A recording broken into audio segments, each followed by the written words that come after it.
Your Excellency, Prime Minister Lee, Managing Director of the Monetary Authority of Singapore, Governor of Reserve Bank of India, Bharat और Singapore के मेरे साथियों, भारत और Singapore की मित्रता बहुत पुरानी है। समय की कसौटी पर हमेशा खरी उतरी है। हमारे पीपल टू पीपल रिश्ते इसका मुख्य आधार है।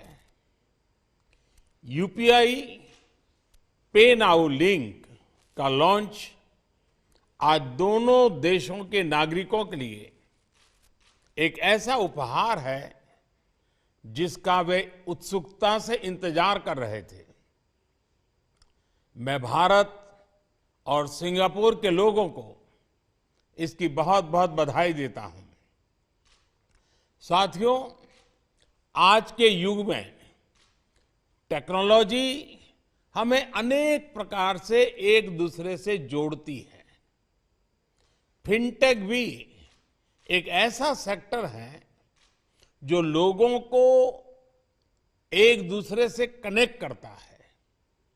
सामान्य तौर पर इसका दायरा एक देश की सीमाओं के भीतर ही सीमित होता है, लेकिन आज के लॉन्च ने क्रॉस बॉर्डर फिनटेक कनेक्टिविटी उसके एक नए अध्याय का शुभारंभ किया है। आज के बाद सिंगापुर और भारत के लोग अपने मोबाइल फोन से उसी तरह पैसे ट्रांसफर कर पाएंगे जैसे वे अपने अपने देश के अंदर करते हैं। इससे दोनों देशों के लोगों को अपने मोबाइल से तत्काल कम खर्च में फंड ट्रांसफर करने में मदद मिलेगी। इस सुविधा से दोनों देशों के बीच रेमिटेंसेस का सस्ता और रियल टाइम विकल्प संभव हो पाएगा।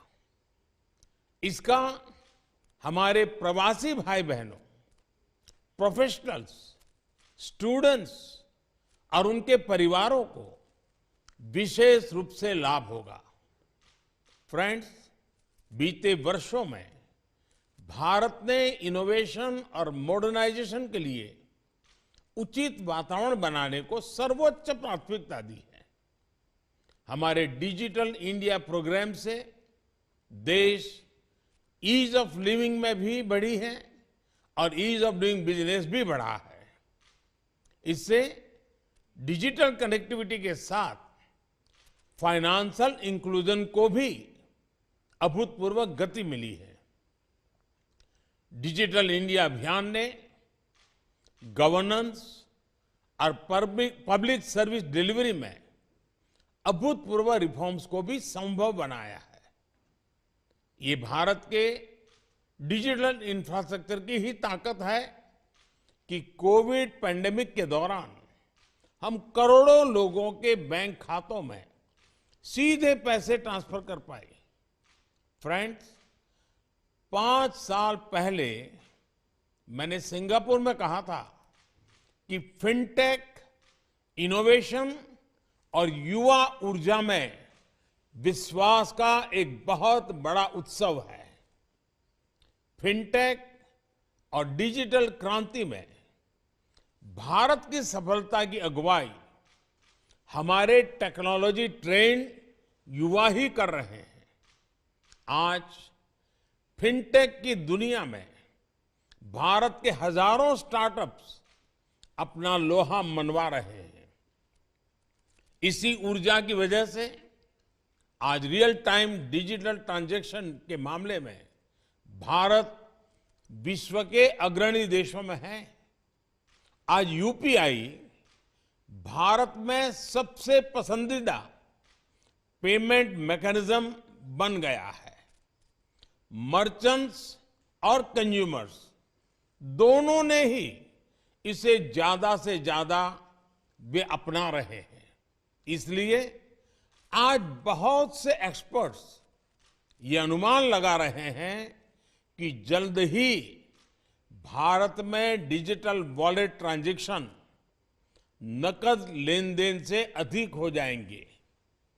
पिछले वर्ष यानी 2022 में यूपीआई के माध्यम से करीब 126 लाख करोड़ रुपए यानी लगभग 2 ट्रिलियन सिंगापुर डॉलर से अधिक मूल्य के ट्रांजैक्शंस हुए हैं। अगर मैं नंबर ऑफ ट्रांजैक्शंस की बात करूं तो ये भी 7,400 करोड़ से अधिक होता है। ये दिखाता है कि भारत का यूपीआई सिस्टम कितनी बड़ी संख्या को आसानी से और सुरक्षित तरीके से हैंडल कर रहा है। अच्छा ये भी कि विभिन्न देशों के साथ यूपीआई की पार्टनरशिप भी बढ़ रही है। सिंगापुर पहला देश है जिसके साथ आज person to person payment facility launch हुई है। मैं सिंगापुर की मॉनेटरी अथॉरिटी, भारत के रिजर्व बैंक और इस प्रयास को सफल बनाने में जुड़े सभी लोगों का हार्दिक अभिनंदन करता हूं। मैं दोनों देशों की जनता को फिर से बहुत बहुत बधाई देता हूं और मैं प्रधानमंत्री जी का भी हृदय से बहुत बहुत आभार व्यक्त करता हूं। धन्यवाद।